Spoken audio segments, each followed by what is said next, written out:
Si vous venez avec des jolies méthodes qui sont très très pertinentes dans un grand groupe et que vous voulez l'appliquer dans une PME, excusez-moi l'expression, mais vous vous ramassez complètement. Ça fait bien longtemps que j'ai compris que la DSI n'était pas un cheval tout seul dans son coin. Ça ne marche pas de toute façon, donc ça ne sert à rien de s'obstiner dans cette voie-là. Essayez de se dire, ok, j'ai compris, on ne peut pas changer le système de production. On ne peut pas parce qu'en face, on a un patron de la prod qui ne veut pas. Et il ne le dit pas ouvertement, bien sûr, mais il se comporte en bloc en face de vous. Donc, on ne va pas y arriver. Moi, je ne peux pas me battre contre ça. Et donc, par contre, je vais aller le voir pour essayer de mettre en place avec lui des petits quick wins, des choses qui vont peut-être améliorer un peu le quotidien. Bonjour à tous, je m'appelle Bertrand Ruiz, je suis le CEO de l'entreprise Airsas, une solution qui aide les ETI et PME à piloter leur transformation digitale. Et je suis super heureux de vous recevoir aujourd'hui pour ce nouvel épisode du podcast CIO Révolution. Ce podcast est né de l'envie de comprendre en profondeur comment fait une entreprise pour se transformer digitalement. Pour cela, nous allons interviewer des DSI d'entreprises de toute taille et les faire parler de leur quotidien, de leurs challenges, de leurs échecs, mais aussi de leur relation au métier pour tenter d'extraire le maximum de bonnes pratiques pour lancer et exécuter une vraie transformation digitale dans son entreprise. La transformation digitale de notre entreprise est un impératif. L'heure est venue pour que la DSI devienne le premier business partenaire de l'entreprise. Ouais, bonjour à tous, je suis ravi aujourd'hui de vous présenter Christophe Béjus. Christophe qui a été DSI plus d'une dizaine de fois. Bonjour Christophe. Bonjour. Je suis ravi de pouvoir vous présenter Christophe parce que c'est un DSI qui a été donc DSI plus d'une dizaine de fois, mais surtout sur des expériences assez longues, plutôt autour de 2 ans, 3 ans. Donc, il a vraiment pu être DSI, pas que de transition dans plein de sociétés, de secteurs, de tailles différentes. Et je pense que ça va être une leader. Christophe, aujourd'hui, tu es dans quelle entreprise ? Aujourd'hui, je suis DSI du groupe Sebia. Sebia, c'est une entreprise dans le domaine de la santé, dans le diagnostic médical précisément. Okay. Avec le certain nombre l'entreprise, c'est 700 personnes et on a une présence mondiale importante, présente dans 130 pays. Et on est en fait, nos clients en fait sont des laboratoires, sont des hôpitaux et à qui on fournit des instruments pour faire des tests sanguins divers et variés. Je vais pas okay. Et aujourd'hui, donc du coup, sur Sebia, ça fait 3 ans, je crois que tu y es. Oui. C'est quoi les enjeux que tu as eu à traiter? Comment ça s'est passé cette période-là assez tumultueuse que nous avons tous connue? Alors effectivement, ça fait presque pile poil 3 ans dans une quinzaine de jours. Et alors les enjeux étaient assez forts parce qu'en fait, c'était une création de poste. Avant, Sebia est une entreprise qui a 50 ans d'existence. On peut se dire, OK, il y avait une structure au niveau SI, forcément. Mais en fait, non. En fait, il n'y avait pas de DSI avant que je n'arrive. Donc, l'enjeu, ça a été vraiment de créer cette DSI. Il y avait 4 informaticiens, mais qui étaient un petit peu des électrons libres et qui étaient un peu dédiés à telle ou telle activité. Et donc, l'exercice a été assez enrichissant et assez multiple. Au niveau humain, bien entendu, une équipe à monter, une équipe à créer, des gens qui partent, des gens qui viennent pour être efficaces par rapport à la feuille de route qui a été définie. Et travailler sur, je dirais, vraiment, il y a un aspect marketing autour de la DSI parce que l'entreprise ne connaissait pas, ne savait pas ce que c'était qu'une DSI, ne savait pas ce qu'elle pouvait attendre d'une DSI, savait ce qu'elle pouvait attendre de l'informaticien qui vient la dépanner sur le PC, mais la DSI, c'est beaucoup plus vaste que ça. Et donc, il a fallu démontrer, il a fallu expliquer, etc. Et là, on commence un petit peu à prendre notre vitesse de croisière. Et avec un autre enjeu pour l'entreprise qui était, il y a effectivement 3 ans et demi à peu près, la direction générale a changé, quelqu'un de beaucoup plus orienté, ouverture, beaucoup plus création d'un groupe réellement. On avait quelques filiales, maintenant il y a une quinzaine de filiales chez Sebia, mais avant mon arrivée, mais avant l'arrivée également du CEO actuel, ces filiales ne se parlaient pas entre elles du tout. Chacune avait son propre système d'information, si on veut rester sur le système d'information, avait sa propre messagerie, etc., etc. Et donc l'enjeu vraiment de ce poste de DSI d'il y a 3 ans, c'était de fédérer un petit peu tout ça et de construire le groupe, ou tout au moins construire le SI du groupe, qui n'était pas une mince affaire, puisque l'entreprise continue de grossir encore beaucoup. On a beaucoup de croissance externe. On ouvre 3, voire 4 filiales chaque année.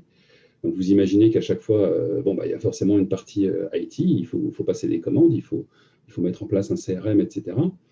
Et en fait, moi, quand je suis arrivé, je venais d'une expérience de consulting, effectivement, quand j'étais chez une société qui s'appelle Référence DSI, qui propose des DSI à temps partagé. Et j'avais travaillé pas mal sur des audits, sur ce qu'on appelle les diagnostics des entreprises, diagnostics flash, où il fallait que rapidement on identifie les gros sujets.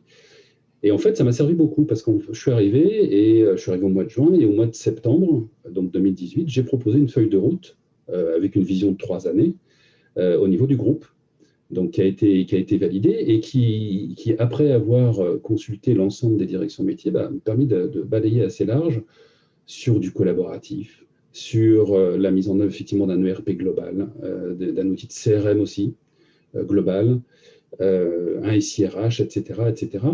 Et aujourd'hui, avec un petit peu de recul, on a couvert 70 à 80% des projets qu'on avait prévu de faire en septembre 2018. Donc là, on arrive en fin du cycle, parce que c'est jusqu'à fin 2021, avec une super équipe qui s'est construite au fur et à mesure au niveau SI pour mener tout ça. On a mené ça tambour battant, effectivement. Maintenant, on a 15 filiales, elles ont toutes le même ERP, elles ont toutes le même CRM, toute la même messagerie, bien sûr, parce que on utilise tous des outils communs, le même SIRH, etc. Et voilà, et maintenant, on est encore sur des évolutions nécessaires, parce qu'on fait de la production, il y a encore des vieux nanars, comme on dit, dans les systèmes de gestion de production qu'il faut qu'on fasse évoluer entre cette année et l'année prochaine.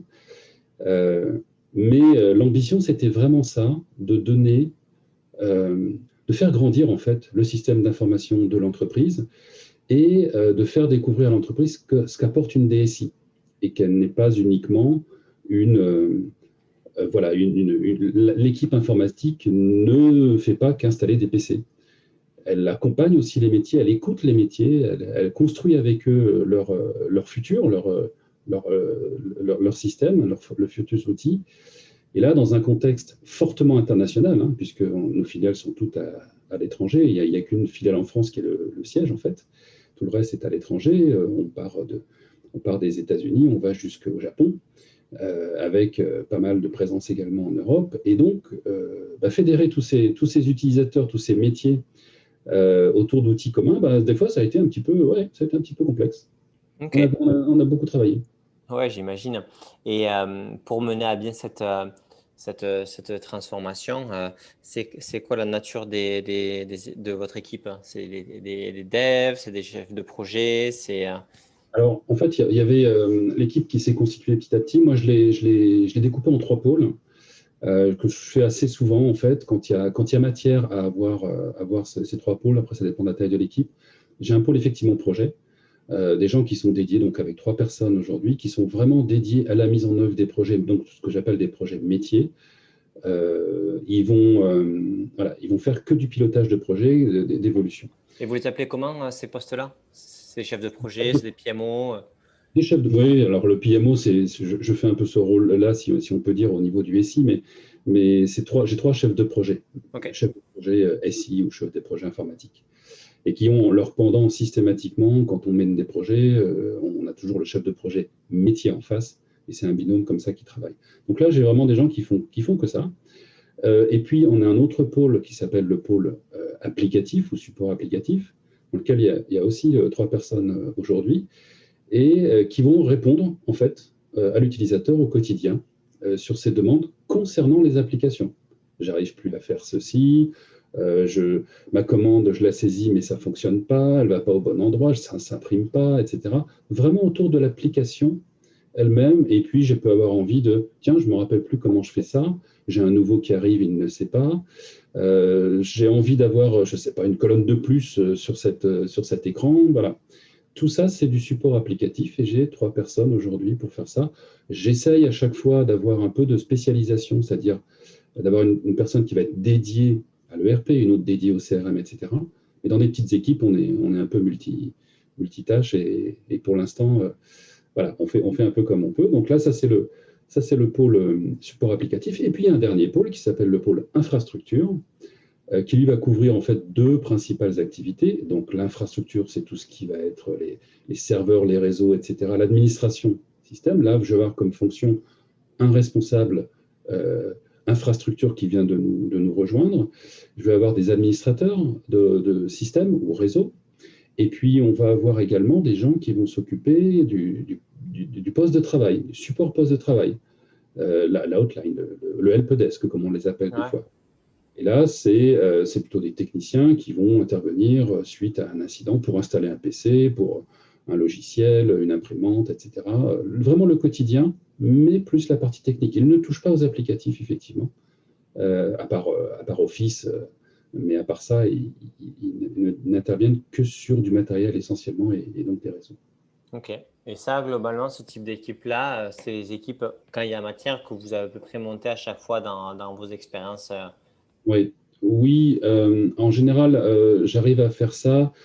À minimum, à minima, j'ai au moins deux pôles. Il y a le pôle plutôt orienté applicatif et le pôle plutôt infrastructure. C'est Ok. vraiment des métiers très différents. Et après, le projet, c'est quand en fait l'entreprise arrive à vraiment pouvoir investir pour se développer au final. Oui, parce que moi, j'aime bien séparer le rôle du projet et le rôle de l'applicatif. En fait, je ne crois pas du tout à la capacité à quelqu'un d'être bon en conduite de projet et bon en support applicatif. C'est vraiment deux métiers qui sont très différents. Les gens sont câblés pas de la même façon. Dans un cas, vous êtes proactif, vous organisez, vous fédérez les gens, etc. Vous êtes très communicant en termes de chef de projet. Vous ne faites pas tellement de technique, c'est pas ce qu'on vous demande réellement. Et dans l'autre cas, en tant que support applicatif, bah, vous êtes en attente. Vous êtes très réactif. Vous attendez qu'on vous appelle pour vous demander de faire quelque chose. Et donc, il y a des gens qui sont plus à l'aise dans l'un ou dans l'autre, et les deux métiers sont absolument indispensables et à ce point absolument respectables. Mais quelqu'un qui peut faire les deux, ce n'est pas possible, puisque quand quand je suis en train d'intervenir sur un incident de production en tant que support applicatif, ça tombe mal. C'est justement le moment où j'avais une réunion qui était prévue sur un workshop pour travailler avec 25 utilisateurs et on devait travailler sur l'évolution de je ne sais quel outil. C'est pas compatible en fait. Ok. On est obligé de le faire quand on a des toutes petites équipes et puis finalement c'est une personne qui fait tout. Bien sûr. Sinon, il faut un peu saucissonner tout ça. Et le rôle du DSI, c'est de faire en sorte que ces équipes se parlent et de fédérer les équipes. Ça, c'est l'exercice qu'il faut absolument faire parce que les trois équipes, les trois pôles travaillent vraiment ensemble, main dans la main, sur tous les sujets en fait, mais chacune avec leurs prérogatives. Ok. Et Et, euh, et du coup, là, l'équipe qui arrive de plus en plus, bien sûr, c'est l'équipe projet qui, en fait, va implémenter de nouvelles solutions dans l'entreprise par rapport à cette croissance, notamment que vous connaissez aujourd'hui depuis plusieurs années. ouais, elle est sollicitée pas mal aujourd'hui, c'est vrai. Et d'ailleurs, je suis en train de recruter également. Je pourrais presque profiter de ce podcast pour faire un appel. Je n'arrive pas à recruter, pourtant l'entreprise est superbe et l'équipe est parfaite. Et donc, on recrute encore parce que, oui, parce qu'on est encore dans une phase importante de transformation digitale de l'entreprise. On a encore beaucoup de choses à mettre en place. Il y a l'entreprise, encore une fois, je l'ai déjà dit, grandit. Il y a plein d'enjeux à venir. Et là, aujourd'hui, je suis un petit peu léger pour couvrir tout ça. De toute façon, les chefs de projet, vous savez comment fonctionne un chef de projet. Hein. Les vrais chefs de projet, ils arrivent pour mettre en place des projets. Ça dure 2, 3, 4, 30, 5 ans. Après, quand il n'y a plus de projet, ils vont faire autre chose. Ils vont dans une autre structure ou ils changent. Et donc, ponctuellement, on peut très bien avoir 3, 4 chefs de projet, mais dans l'équipe, dans le fonctionnement normal, on va retomber à 2, 3. C'est logique. Le chef de projet, il vient pour. Un projet, c'est un début, une fin. Une fois que le projet est fini, lui, il passe à autre chose, un autre projet où il fait autre chose. Ok, non, mais très clair. Et aujourd'hui, s'il y avait une chose parce que bon, quand on est DSI une dizaine de fois, j'imagine qu'on apprend dans chaque expérience des choses différentes. Moi, ça m'intéresserait de comprendre qu'est-ce que vous avez appris un peu d'unique dans cette entreprise et peut-être aller voir les autres entreprises aussi avant que vous avez eu. Alors, si on reste sur cette entreprise, déjà, l'actuelle aujourd'hui, j'ai réussi quand même, je pense, avec celle-là, à fédérer un petit peu toutes mes expériences du passé, parce que, comme vous l'avez compris, en fait, le SI chez Sebia, c'était pas mal endormi depuis des années, et puis, c'était pas un sujet réellement. On faisait le B à bas, le minimum vital, sous-investissement effectivement maximal, en termes d'équipe, mais également en termes de moyens, bien entendu. Donc, on se contentait énormément de basiques. Et ça ne pouvait pas fonctionner indéfiniment, surtout avec la nouvelle ambition de l'entreprise. Donc, du coup, je partais un peu d'une feuille blanche il y a 3 ans. C'est-à-dire que, comme je vous l'ai expliqué déjà, l'équipe, il fallait la revoir. Elle n'était pas du tout adaptée, en fait, à ces enjeux, à ces nouveaux enjeux. J'avais des gens qui étaient bons au niveau du support poste de travail, mais incapables de conduire des projets, incapables de faire du support applicatif un peu structurant, etc. Et il y avait aussi un enjeu d'infrastructure technique, puisque un système informatique qu'on n'entretient pas ou qu'on ne fait pas évoluer, à un moment donné, ça coince un peu partout, bien entendu, et on fait énormément de support. Donc, là, j'ai récupéré quelques expériences à droite à gauche plutôt côté infrastructure ou pilotage d'équipe d'infra, parce que je ne suis pas un spécialiste de l'infra.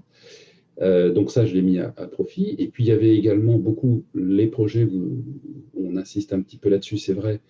Je viens un peu du monde de la conduite de projet à l'origine. C'est pour ça que j'ai un peu de facilité sur ces sujets-là. Mais bâtir un peu un référentiel projet des systèmes d'information, c'est quelque chose qui n'existait pas. Et ça, je l'ai acquis avec les différentes expériences. Et j'ai été obligé de le mettre en œuvre parce qu'on a tout un plan, une feuille de route qui est assez lourde, et donc de guider aussi les chefs de projet, pas oublier à avoir les bons process. On a mis en place quelque chose qui était tout nouveau chez Sebia. Qu'est-ce que c'est qu'un projet? Quels sont les sujets de gouvernance d'un projet? Oui, on organise des réunions. Ah oui, tiens, on fait une réunion de lancement, on définit quelles sont les équipes projet, on exige d'avoir en face des métiers qui sont pertinents pour conduire ce projet, sinon on ne démarre pas le projet, des choses comme ça, et on organise des copiles, des réunions avec des comptes rendus, etc. Et puis les plannings, etc., etc. Et ça, c'était très nouveau dans la maison, j'ai envie de dire, notamment sur la partie SI. Et donc ça, avec quelques expériences que j'ai de conduite de projet et de précédentes DSI, ça m'a permis de donner un peu je dirais les bons axes je suppose, en tout cas, j'espère, qui sont bons, les axes de pilotage de projet, avec toujours, et ça, c'est l'expérience que j'ai pu avoir dans des grosses structures et dans des structures plus modestes. Les structures plus modestes vous obligent à être très pragmatique, en fait. Les moyens ne sont pas les mêmes. Les équipes ne sont pas les mêmes. Il n'y a pas pléthore de personnes. Là, je fais avec vraiment des moyens relativement limités. On grandit, mais je n'étais pas capable de dire il y a 3 ans, écoutez, il faut qu'on soit 12. Hein, et puis après, avant ça, je ne peux pas démarrer. Donc, je n'ai pas pu faire. Donc, on fait de façon très pragmatique. Et pareil, ça s'applique aussi aux actions du quotidien, à la conduite de projet. J'aimerais bien que les projets, on aille un peu plus dans le détail, on soit plus structuré, etc. Mais ça ne marcherait pas. L'équipe, les métiers en face ne sont pas habitués à ce genre de fonctionnement, donc on trouve des astuces, on simplifie. On simplifie dans certains cas. C'est ce que j'appelle le côté pragmatique. Et ça, on l'acquiert effectivement j'ai eu la chance de faire des structures assez différentes. Je dirais, j'ai travaillé chez MAN, c'est le groupe Volkswagen, donc c'est assez monstrueux, chez Snecma, maintenant c'est Safran, mais également dans des petites PME. Et il faut adapter en fait la réponse au risque d'être complètement à côté de la plaque. Si vous venez avec des jolies méthodes qui sont très très pertinentes dans un grand groupe et que vous voulez l'appliquer dans une PME, excusez-moi l'expression, mais vous vous ramassez complètement parce que les gens ne comprennent pas. Et les gens n'ont pas le temps de dérouler ce que vous espérez qu'ils déroulent. Donc, on court-circuite un petit peu, on simplifie, mais on a toujours en tête les bons process. Il y a des jalons qu'il ne faut pas rater. Simplement, on les regarde de façon, comme je dis, un peu plus pragmatique, un peu plus simplifiée. Ok, donc bon, CEA, c'est la dernière expérience, donc au final, c'est un peu l'aboutissement de tout votre savoir accumulé, expérience que vous avez pu mettre en place sur cette entreprise. Je regardais, juste avant, vous êtes resté 2 ans chez CFDP Assurance, Oui, très donc bien. 200 personnes, 2 ans là-bas. Racontez-nous un petit peu mais de manière très succincte, ce que fait CFDP et qu'est-ce que vous avez retenu de cette expérience? Oui, effectivement, CFDP, c'est un assureur qui est spécialisé ce sont des juristes en fait, et ils accompagnent voilà, leurs assurés dans des petits tracas du quotidien, dans des choses plus compliquées, pour bien intervenir, pour bien travailler avec l'avocat, etc., et avec les différentes instances. Donc c'est vraiment de l'assistance juridique. Et là, effectivement, là, les enjeux euh, étaient plus de rebooster un peu la DSI. C'est-à-dire qu'il y avait un DSI, mais il y avait un cap à passer, en fait, notamment sur l'équipe. L'équipe avait besoin d'évoluer un petit peu, mais également les projets étaient un petit peu en mode pending un petit peu. Ils étaient un petit peu en attente. Enfin, ils n'avançaient pas comme il fallait. Donc euh, on a dû un petit peu rebooster quelque part, redonner un peu de vigueur à ce plan de charge SI. Et dans une entreprise, effectivement, bon, le monde de l'assurance que j'ai découvert, je ne connaissais pas du tout. J'ai réussi quelque part j'ai eu cette chance de pouvoir intervenir au sein de CFDP au travers effectivement d'une prestation, là pour le coup, puisque je travaillais au sein de référence DSI. Donc j'étais DSI à temps partagé, donc j'étais à mi-temps chez CFDP. Et mon CV ne me permettait pas potentiellement d'aller chez un assureur, mais j'ai eu cette chance inouïe, j'ai envie de dire, de pouvoir accompagner cette entreprise.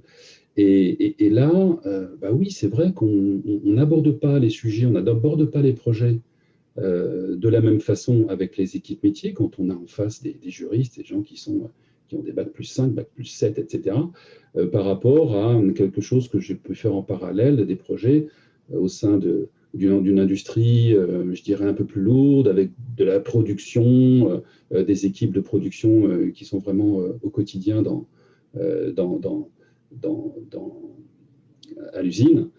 C'est vrai que les projets, on ne les aborde pas de la même façon. Mais en plus, chez CFDP, la rigueur de l'assurance, des quantités, des volumes impressionnants, effectivement, à gérer. Ça, c'est je fais la petite aparté sur la partie technique. Des volumes très impressionnants de données dans tous les sens, avec, là, pour le coup, de la sécurité pour pas qu'il y ait de fuite d'informations, etc. Ça, c'était un peu le leitmotiv, effectivement, de l'entreprise. C'est normal.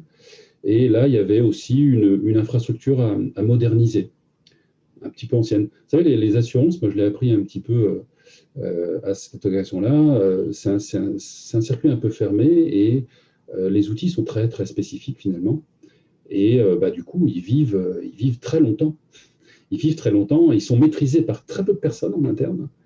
La mise en place d'ERP ou d'outils un peu best of breed, comme on dit, ou tout au moins qu'on trouve sur une étagère, c'est pas évident chez un assureur parce qu'il se dit très très spécifique, etc. Ce que je peux comprendre. Et donc ça crée en fait des systèmes qui vont vivre des 10 ans, 15 ans sur une infrastructure qui est un peu vieillissante aussi. Donc tout ça avait besoin d'évoluer un petit peu, de se dépoussiérer un petit peu. Ok, donc cette expérience, euh, personne métier extrêmement précise et on va dire Exigeante même, hein, très exigeante, exigeante aussi. exigeante dans leur processus métier, etc. Gros enjeux de sécurité sur les Ouais. projets, pas de carte données sensibles, très gros volume de données et peu de possibilités d'avoir ou d'aller chercher des solutions externes parce que pas beaucoup de concurrence sur le milieu assurantiel et donc du coup très peu de choix de solutions pour remplacer tel ou tel ERP. Oui, et j'ajouterais même une difficulté, alors là, côté SI, côté projet, de faire bouger un peu les choses en interne, parce que ce sont des équipes qui, effectivement, bah, sécurisent énormément leurs process pour les raisons qu'on peut supposer, parce qu'ils sont assureurs, ils sécurisent énormément. Et donc, quand vous arrivez avec voilà, des évolutions qui sont malgré tout demandées de leur part, bah oui, je check, je recheck, je revérifie, etc. Et est-ce que c'est la bonne méthode? Est-ce qu'il ne faudrait pas attendre? Donc, voilà, il faut un peu Donc, de tu dis maturité. changement complexe, hein, Oui, mais parce du que changement, un souci de la sécurité et de la stabilité extrêmement fort en entreprise. oui. OK. Donc là, ça a été une expérience conduite du changement pour Christophe à 100%. Ouais, c'était hyper intéressant. C'est une entreprise très attachante. C'est un peu un modèle. C'est un des petits assureurs du marché, hein, mais qui savait se faire entendre. OK. Je vois que vous avez travaillé aussi pendant une année en tant que DSI chez le groupe Le Piston français, 550 personnes. Est-ce que vous pouvez nous en dire un peu plus sur le groupe Le Piston, mais surtout sur la mission que vous avez effectuée, ce que vous avez appris pendant cette mission? Oui, alors le piston français, c'est effectivement très différent de monde de l'assurance. Là, on est vraiment dans l'industrie. Alors, on est dans l'aéronautique. C'est un équipementier quelque part, un fournisseur de l'aéronautique, donc effectivement basé notamment à Toulouse, mais pas que. Il y avait 7 sites dans le monde, donc je pense qu'il y en avait 5 en France. Et les produits, c'était assez varié. C'était des parties de trains, des parties mécaniques très très belles d'ailleurs, très spécifiques. Et là, l'organisation était assez différente. Là, un groupe, c'est une PME, c'est une ETI, hein, même s'il y a 500 personnes, ça reste une grosse structure qui avait, pareil, une informatique relativement vieillissante au niveau des applications, mais également des infrastructures. Et là, je dirais, l'enjeu a été aussi de faire quelque part grandir la DSI au niveau vis-à-vis de la direction, qui voyait une DSI comme étant plutôt un service informatique très technique. Et j'ai pas mal souffert en fait sur cette expérience-là. J'ai eu un peu de mal à faire évoluer les choses parce que on avait et là je reviens un peu à ce que je disais tout à l'heure, on avait des gens entiers, j'ai envie de dire, très entiers dans la production.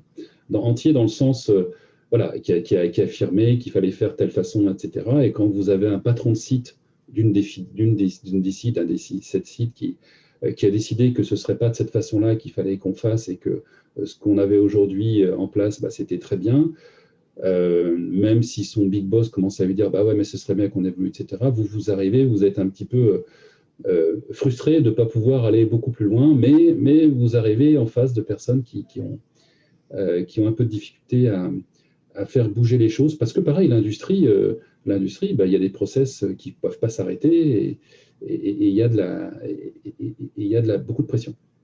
Et sur l'industrie, ça m'intéresse parce que en fait, donc là, c'est une expérience où la direction générale veut faire avancer les choses, mais les directions métiers ne savent pas qu'elles ne sont pas d'accord, mais elles ne sont pas au même niveau d'engagement dans le fait d'avancer de cette manière-là ou dans tous les cas sur leur processus à eux. Et vous retrouvez en fait entre les deux, c'est-à-dire qu'on vous emploie pour faire ça, mais en même temps, les directions métiers ne sont pas impliquées à 100% dans cette volonté. Et donc, du coup, vous vous retrouvez dans une position extrêmement inconfortable qui arrive à de nombreux DSI aussi.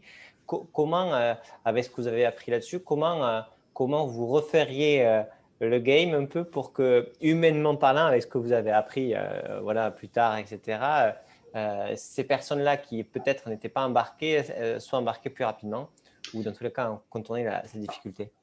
Ouais, alors je pense que, je ne sais pas si la réponse va vous satisfaire, mais avec l'habitude, j'ai tendance à savoir que certaines batailles vont être un petit peu perdues. Et donc, dans ce cas-là, je sais qu'on va passer une énergie folle à essayer de faire avancer les choses et qu'en face, on va avoir des gens qui sont toujours bienveillants parce que ça ne se fait pas dans la violence, bien entendu, mais qui sont toujours oui, on va le faire, mais là, tu comprends, j'ai pas le temps, c'est pas le bon moment, c'est jamais le bon moment et on n'avance pas. Ça, c'est typiquement français, hein, c'est que personne ne vous dit non ou personne ne vous dit non, ça ne m'intéresse pas, mais c'est oui, plus tard. C'est très désagréable pour beaucoup de choses. Mais... Ouais, Et quand on est challengé un petit peu par une direction ou par simplement une feuille de route qu'on a validée tous ensemble et qu'on le temps tourne et qu'on s'est engagé pour que ce soit fait sous 6 mois ou sous un an et qu'on voit que ça ratatouille un petit peu à cause de ça, c'est assez frustrant. Maintenant, bon, peut-être l'âge aussi m'apporte un peu cette sagesse-là. Je sais qu'il y a des batailles que je finis par plus mener.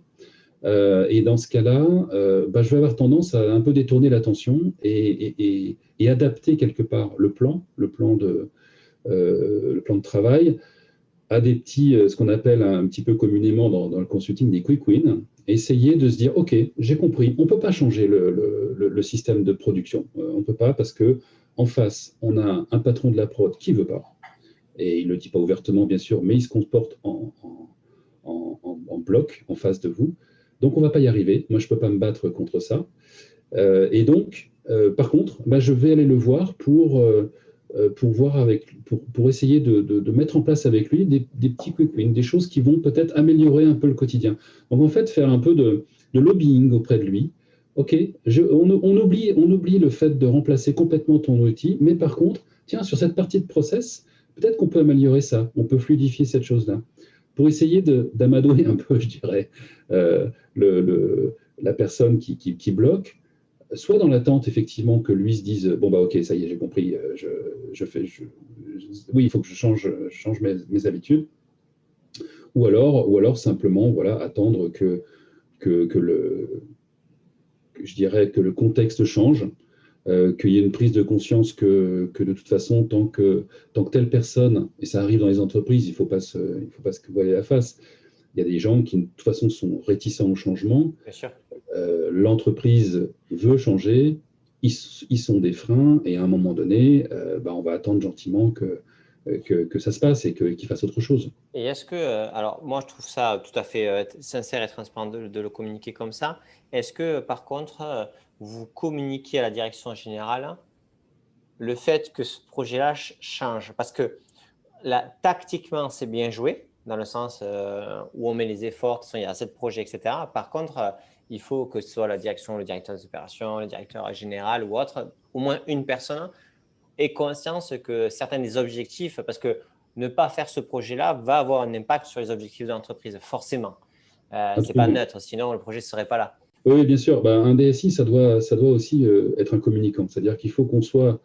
on s'est engagé vis-à-vis de l'entreprise, vis-à-vis de la direction notamment, d'un CODIR, à mettre en œuvre, à les accompagner dans la mise en œuvre, parce qu'on n'est pas les seuls à mettre en œuvre. Mettre en œuvre tel ou tel projet, tel ou tel sujet qui peut être très technique d'ailleurs dans certains cas. Donc, on a pris un peu le mandat. Et donc, notre job, c'est de le faire en sorte que ça soit mené dans les temps. Aussi, on n'a pas parlé de budget, mais dans les bons budgets, c'est aussi un challenge. Et on se doit du coup d'alerter quand on sent que ça commence à être un petit peu… quand on sent qu'on ne va pas délivrer comme il faut. Et moi, je le fais toujours. Enfin, je suppose d'ailleurs que tous les DSI le font un maximum. C'est que quand on sent que sur un projet, ça commence à partir un petit peu en vrille parce que ça va être très compliqué, on sent qu'on va prendre du délai, bien sûr, il faut que le donneur d'ordre, qui est la direction générale, soit informé suffisamment tôt. Et on étudie d'ailleurs souvent avec eux les alternatives possibles. Mais est-ce que vous arrivez à communiquer le fait que ce projet-là ne sera pas mené, qu'on va faire plutôt changer de stratégie ou de tactique dans tous les cas? Ou est-ce que vous déguisez la raison réelle pour pas créer du remous, mais vous arrivez au même fin? Non. J'ai certains travers sans doute, ou peut-être quelques défauts d'ailleurs, on ne sait jamais. Mais non, je vais être assez clair parce que je vais expliquer effectivement qu'il y a un frein à cet endroit-là, que je peux comprendre dans tel ou tel domaine, mais que voilà, il faut savoir ce qu'on veut. Est-ce qu'on y va, on n'y va pas? Okay. Donc vous n'accablez pas la personne en disant oui, le directeur a compris, il veut rien faire, etc. Parce que sinon là vous êtes sur le jugement. Mais par contre, ce que vous faites, c'est vous expliquer que pour l'instant ça prend pas, qu'il y a des difficultés opérationnelles, que c'est pas encore assez mature, mais que là dans tous les cas, ce projet on peut pas l'exécuter aujourd'hui.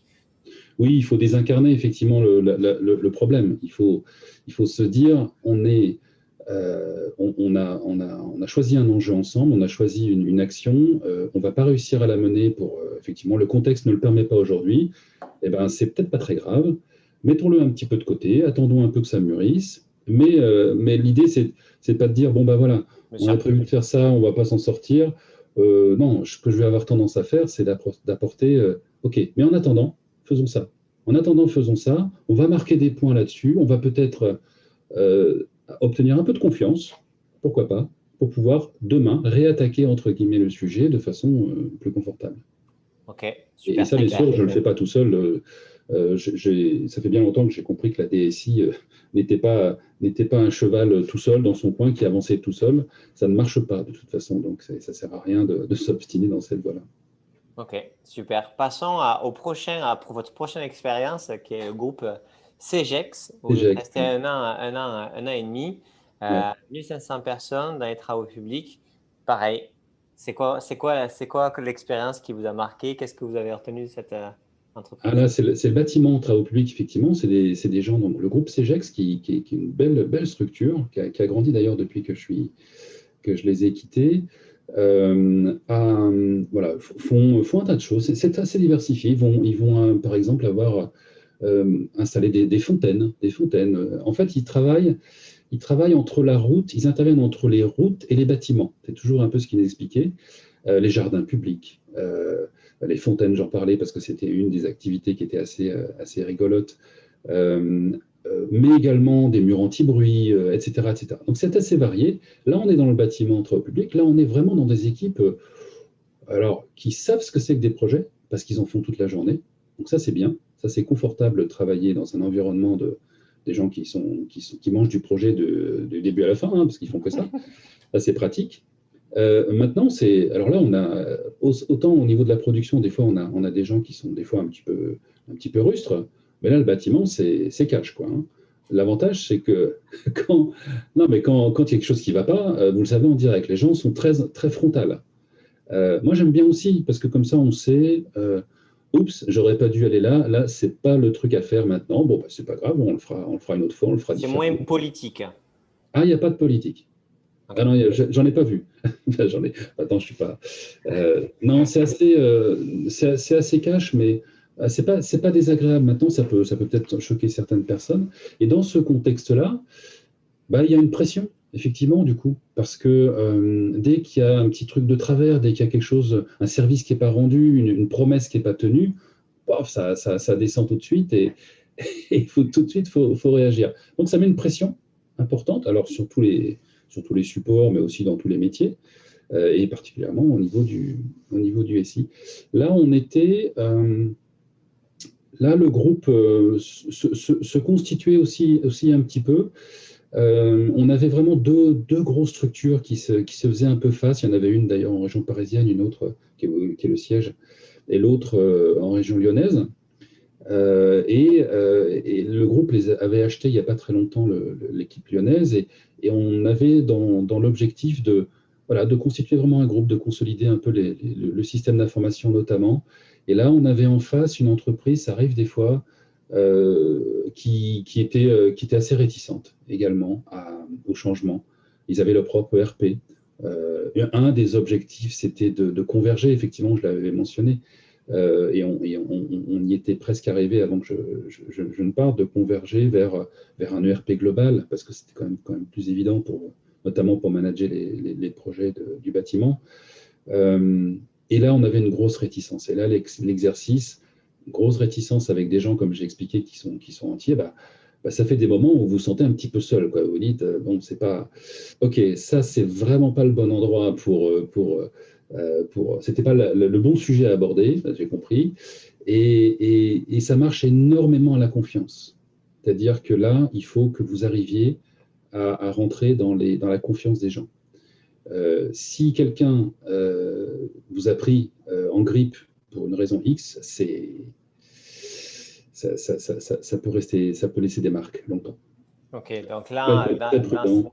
dans ce type d'entreprise, les gens sont super cash, ça enlève le problème politique parce que bon, vous savez ce que les gens pensent. Par contre, ça crée une pression où, publiquement parlant, dès qu'il y a un problème, ça pète d'un coup, il faut gérer les urgences. et Ouais. il faut montrer patte blanche avant de pouvoir lancer les projets. Alors, dans un temps court et la pression d'objectifs de direction générale, j'imagine, c'est difficile à arriver à mélanger tout ça entre créer des quick wins au début pour créer la confiance, tout en prenant du retard sur les projets qui sont les plus importants que la direction générale veut mettre en place. OK. Oui, j'ajouterais aussi avec des moyens qui sont pas forcément à la hauteur des ambitions, tout au moins pour la partie SI. C'est compliqué, c'est toujours compliqué, un peu dans toutes les entreprises.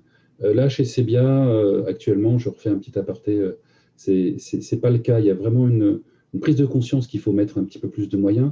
Mais en général, dans les entreprises, c'est compliqué d'arriver à démontrer que, bah oui, le budget aujourd'hui, on est à 0,5%. Les ABAC, ça devrait être plutôt à 2 ou 3% du chiffre d'affaires. On est très loin, mais on va y arriver gentiment. Et bon, bah voilà, il faut. Et ça, alors, On galère. alors déjà, en France, on est à la mauvaise école. Quand l'État français veut concurrencer Google en investissant 250 millions, euh, on comprend qu'en termes de culture, le coût de l'IT est mal compris sur ce qui est nécessaire. Et ensuite, c'est le manque de référence. C'est une entreprise, combien est-ce qu'elle sait le coût de changement de l'ERP en termes de temps, etc. Elle a du mal à se représenter. Et du coup, si c'est vous qui proposez ça alors que c'est vous qui porteur du projet et que ce n'est pas d'autres personnes qui le disent, c'est compliqué. C'est vrai que ça peut donner un peu de suspicion en disant, ouais, d'accord, ouais, tu veux augmenter ton portefeuille, tu veux gérer plus de personnes.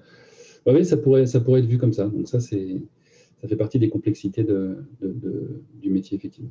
Ok, donc cette entreprise, enfin ce contexte-là était difficile sur confiance avant l'action, difficulté sur quand ça va mal ou quand il y a un problème, ça se voit, c'est présent, tout le monde le voit et donc du coup c'est usant de réfléchir et aussi la question des moyens pour pouvoir porter la stratégie qui a été votée, qui en fait ne sont pas forcément au niveau, on va dire, du standard par rapport à ces projets-là. J'imagine que ça devait être intense. Et je vois, après, vous avez travaillé aussi dans le groupe Rouget. Ça, c'est une Là, très belle c'est expérience. 3000 personnes, 150 000 euros de CA. Ça, c'est beaucoup plus gros. Vous êtes resté 3 ans et demi. Qu'est-ce 3 ans que. et demi. Ouais, Ouais. ça fait du temps. Hein. Oui, là, c'est vraiment une très belle expérience. J'en garde un très bon souvenir pour pour pas mal de raisons. Donc, 3000 personnes, effectivement, ça paraît énorme. Mais en fait, en France, je simplifie, c'était 200 personnes en France et 2800 en Afrique. Là, cette entreprise, Rougier, qui fait de l'exploitation forestière, en fait, hein, et produit des planches que vous avez sur les terrasses ou sur les bâtiments, etc., avec des bois assez particuliers parce qu'ils sont un peu imputrescibles, etc., des essences particulières. Implantés au Congo, mais au Congo, comme on dit, Brazzaville, et non pas le Congo de Kinshasa, et au Cameroun et au Gabon. Et là effectivement, il y avait plusieurs aspects qui étaient très, très excitants sur l'entreprise. Donc, la taille fait que, effectivement, euh, les outils sont un peu plus complexes à déployer, mais la complexité, elle était aussi beaucoup par rapport à l'infrastructure qui était à mettre en place. Quand vous êtes. Alors, l'exploitation forestière veut dire vous êtes dans la forêt. Bien sûr, les sites, donc qui sont tous un petit peu anciens, les sites, c'est bon, on arrive dans la forêt au fin fond du Congo, il n'y a rien, il n'y a absolument rien, il n'y a pas d'électricité, il n'y a pas de téléphone, il n'y a absolument rien. Eh ben, on va mettre un groupe électrogène et puis on y va. Et là, on crée une usine, une scierie, bien entendu, et puis il y a des bâtiments autour et il y a des gens qui viennent. Et notamment, il y avait je me rappelle, c'était au Cameroun, je me semble, il y avait un site qui, au fil des années, avait créé en fait une ville de 8000 personnes autour et qui vivaient toutes autour de la scierie, parce que c'est la seule scierie. Elle faisait quoi? Elle apportait l'électricité, forcément, puisqu'il y a des groupes qui tournaient. Elle apportait les télécommunications, elle apportait le travail aussi, surtout. Et donc, il y a un petit village qui s'est construit autour au fur et à mesure, et 8000 personnes travaillaient autour de ce site-là, dépendantes finalement de l'entreprise. Et là, quand vous arrivez voir des infrastructures informatiques en Afrique, Afrique équatoriale, vous arrivez, vous dites comment ça se fait que le serveur fonctionne. Ce n'est pas possible. il y a 3 cm de poussière de toutes les couleurs sur le serveur. Vous dites, il va. Nous, on est en train, en Europe, on travaille beaucoup, il faut absolument qu'on reste à 25 degrés avec des climatisations partout, et puis si ça s'arrête 5 minutes, c'est une catastrophe. Là, il n'y a pas tous ces aspects-là. Et ça fonctionne, à peu près. Et donc, la grosse difficulté qu'on avait, mais qui était très enrichissante, c'était effectivement d'amener l'utilisation d'un ERP qui était basé à Nantes, d'ailleurs, chez notre hébergeur, et donner des accès distants au travers donc, de réseaux satellitaires uniquement, hein, parce qu'il n'y avait pas de câble. Donc, on a fait le remplacement aussi de tous les satellites, enfin, pas les satellites, mais des antennes satellites, des paraboles, sur tous les sites pour gagner un petit peu de performance. Avec des temps de réponse, je me rappelle de ce point un peu technique, des temps de réponse qui étaient franchement pas terribles à l'origine. Donc, travailler sur un écran avec pratiquement une seconde d'attente entre 2 clics, c'est vrai que c'est désagréable au départ. Donc, il y avait ces enjeux un peu techniques à adresser. Et puis après, effectivement, commencer à expliquer au personnel local, former ces équipes à des ERP qui sont plus bâtis pour l'Europe. C'est un gros travail. C'est un gros travail très intéressant. Et puis, ça demande beaucoup d'accompagnement. Mais les gens sont hyper volontaires. Donc, on a fini par implémenter tout ce qu'on avait à implémenter. Là, ça allait relativement vite, en fait. Et l'excitation, ça a été effectivement de découvrir sur chaque site une vie différente. C'est très pragmatique également, parce que c'est le système D permanent. C'est pas, tiens, zut, j'ai oublié, il manque un disque dur, c'est pas grave, on va aller à Carrefour à côté, on va acheter un truc. Non, là, il n'y a rien autour. Vous prenez votre 4x4 et vous faites 5 heures de voiture et éventuellement, vous allez trouver une pièce, je ne sais où. Donc, c'est vraiment le système D permanent. Aujourd'hui, nous, on n'a plus cette problématique-là d'accès Internet globalement. Là, vous l'aviez en direct. C'est une des problématiques d'internationalisation sur certains pays. Vous parliez de schéma directeur. Si je suis un peu, on en a parlé plusieurs fois dans le podcast, mais si je suis un peu provoque, j'ai l'impression qu'un schéma directeur sur 3 ans, c'est impossible à prévoir tellement les choses bougent, etc. Donc, il y a bien sûr des grandes tendances, mais que c'est très compliqué aujourd'hui de figer les 18 projets qui vont être lancés dans les 3 prochaines années. Alors, est-ce que c'est vrai? Est-ce que vous pensez que c'est vrai aujourd'hui? Est-ce que c'était moins vrai il y a 10 ans parce que peut-être le rythme de cette innovation constante était moins forte? Comment vous voyez cette évolution? C'est vrai que 3 ans, c'est un petit peu long. D'ailleurs, si je reviens un peu sur l'expérience actuelle, cette année, donc c'est la 3e année du schéma directeur, on est un peu bouleversé. On a bien tenu les 2 premières années, on a bien réussi à faire ce qu'il y avait à faire, ce qui était prévu.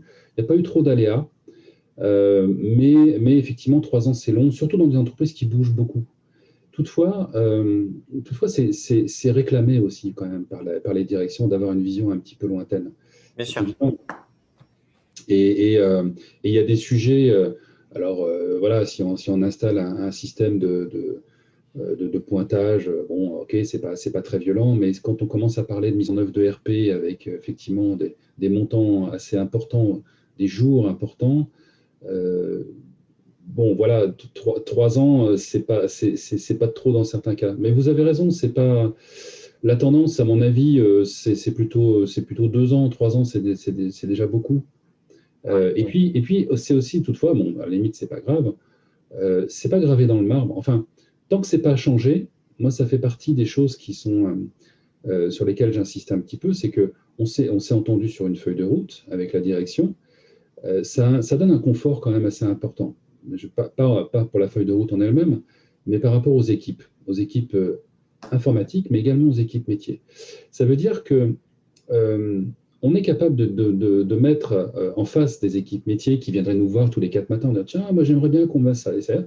Là, on peut leur dire écoutez, oui, on prend en compte, mais par contre, aujourd'hui, on est sur ces sujets-là, tac, tac, tac, qui ont été décidés par la direction, et on n'en sort pas tant que la direction, quelque part, au travers d'un codir ou peu importe, nous dit, finalement, OK, on va mettre ça de côté parce que, Oui, parce qu'il y a eu un aléa qui n'était pas prévu, donc du coup, on va mettre en avant cet autre projet. Mais on ne le fait pas de façon spontanée au niveau de la DSI. Et moi, je me suis rendu compte que ce schéma directeur, et quand on communique autour de ça en interne avec l'équipe informatique, bah, ça donne du confort aussi, notamment aux chefs de projet.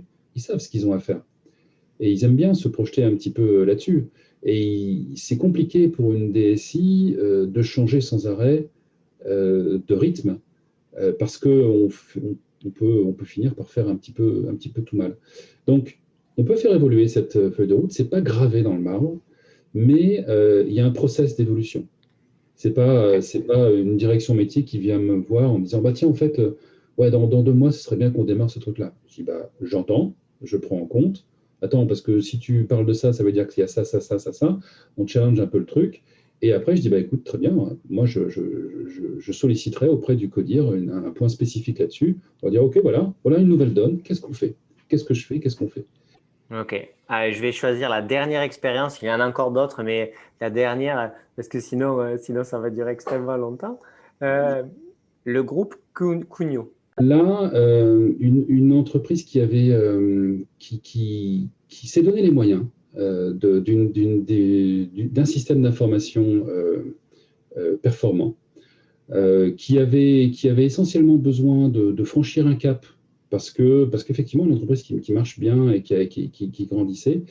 Et là, on était un petit peu en difficulté voilà, sur l'équipe, sur le management de l'équipe. Donc là, le système qui était en place, c'est SAP, c'est vraiment une grosse machine. Donc voilà, il faut des grosses compétences pour le faire vivre et puis le faire évoluer.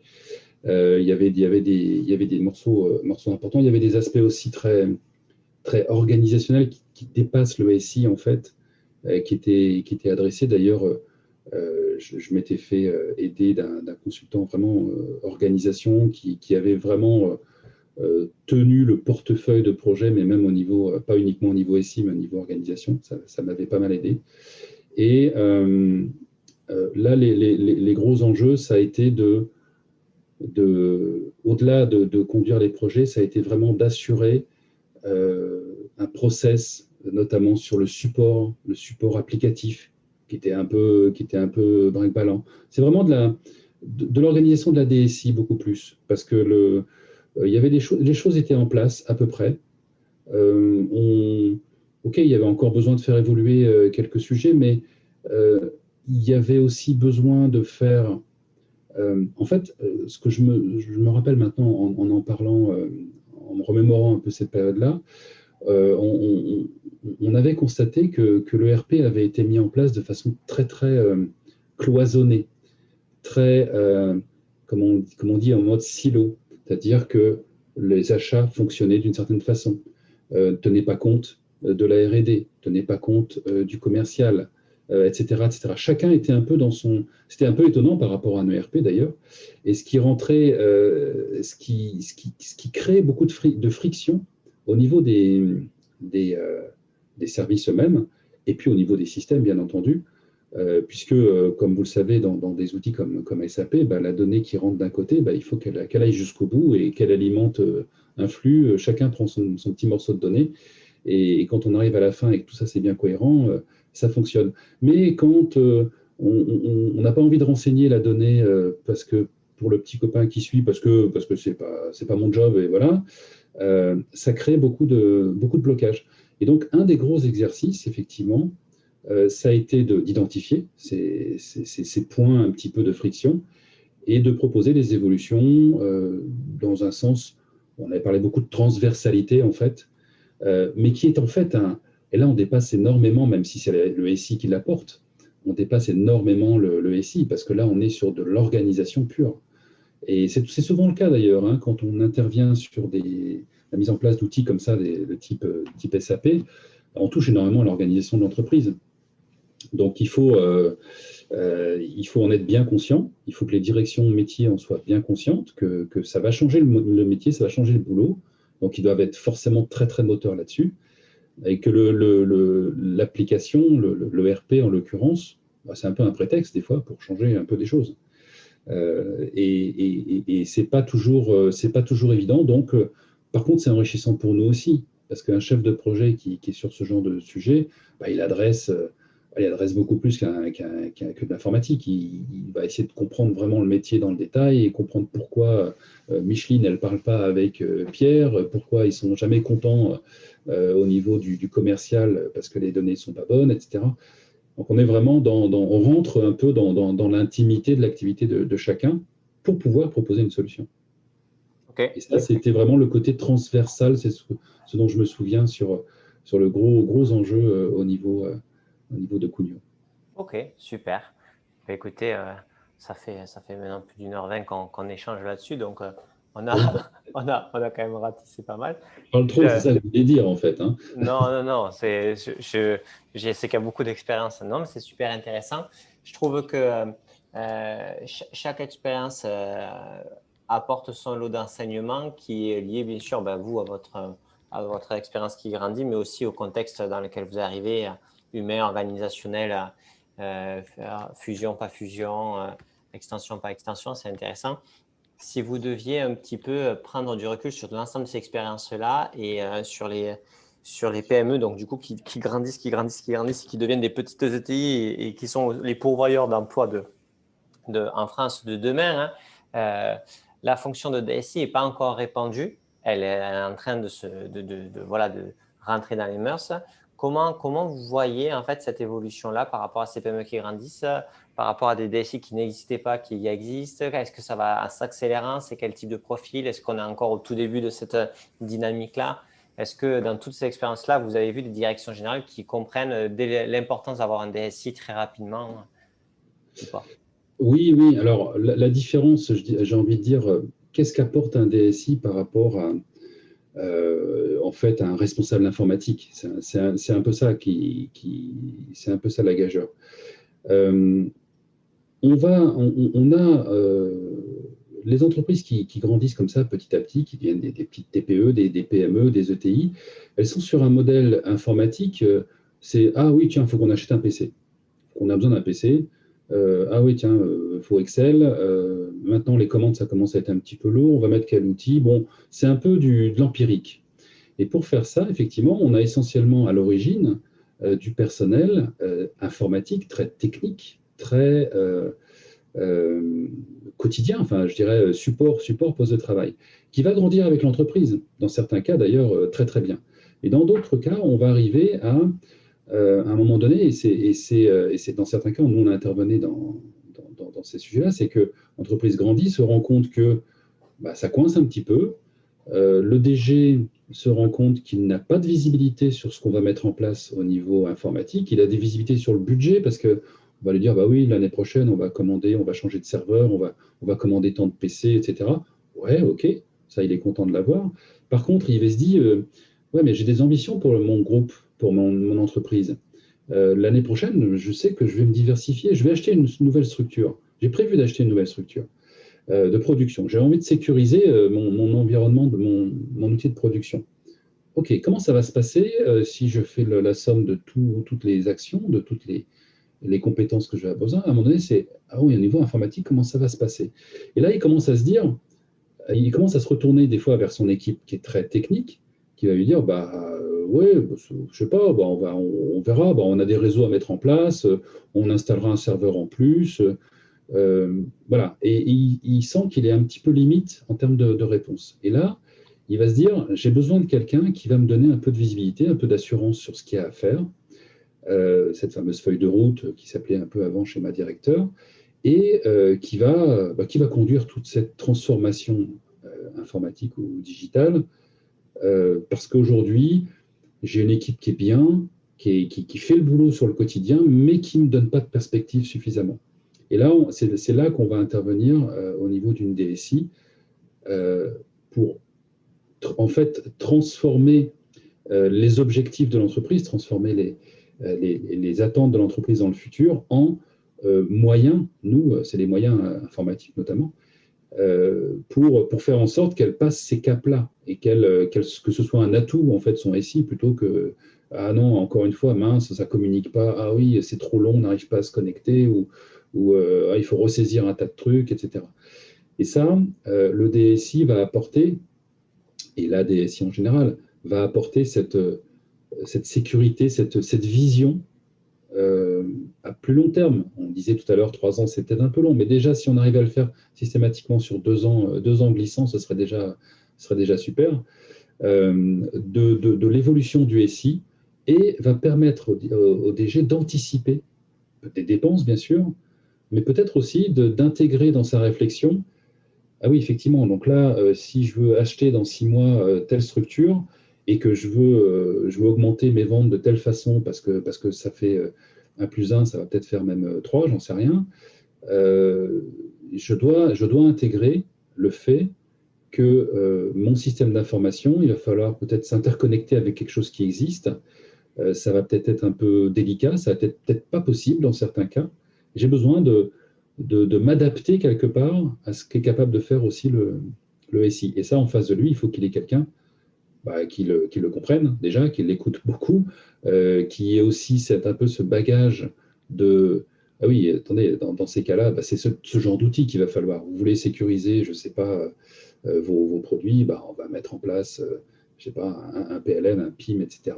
Et c'est ça qui va vous sécuriser votre process de gestion d'articles, parce que c'est une problématique que vous avez. Là, il ne va pas le trouver dans des équipes très techniques, il va le trouver dans quelqu'un qui...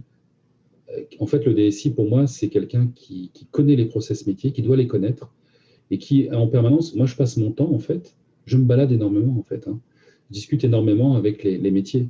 Je prends la température de ce qu'on a mis en place, bien entendu. Ça, c'est bien, on a changé de téléphonie, ouais, vous êtes content. Le système qui a été mis en place, c'est pratique, c'est pas pratique. Donc, je fais un peu je dirais, de SAV, mais également beaucoup. J'écoute les gens sur leur quotidien, que ce soit les directions, que ce soit du middle management, etc., pour prévoir quelque part la suite et pour identifier ce qu'il faudra mettre en place dans les 6 mois, dans les années à venir, et qu'il faudra challenger auprès de la direction. Donc le DSI, pour moi, il doit être communicant beaucoup plus. Pas très technique, il n'a pas besoin d'être technique, enfin, pas le minimum vital, bien sûr, il faut qu'il sache ce que c'est, ce qu'il manipule d'abord, il faut qu'il soit crédible vis-à-vis de son équipe déjà, que ce soit sur la conduite de projet ou que ce soit sur la partie infrastructure, bien sûr. Mais malgré tout, avant tout, il doit faire le lien entre les métiers, les attentes métiers et son équipe de mise en œuvre. Super, très clair. Merci pour tout, Christophe. C'était super intéressant de retracer un peu tes expériences, même si on ne les a pas encore toutes retracées, mais et de voir chacune avec leur apprentissage. C'était super intéressant. Merci pour tout. Merci Bertrand pour votre temps. C'était agréable également cet échange. Bon, super, c'était super intéressant. J'espère que vous avez apprécié vous aussi. Écoutez, comme toujours, si vous avez des DSI à nous recommander chaudement, n'hésitez pas et partagez le podcast au plus grand nombre, ça nous aide énormément. Allez, ciao!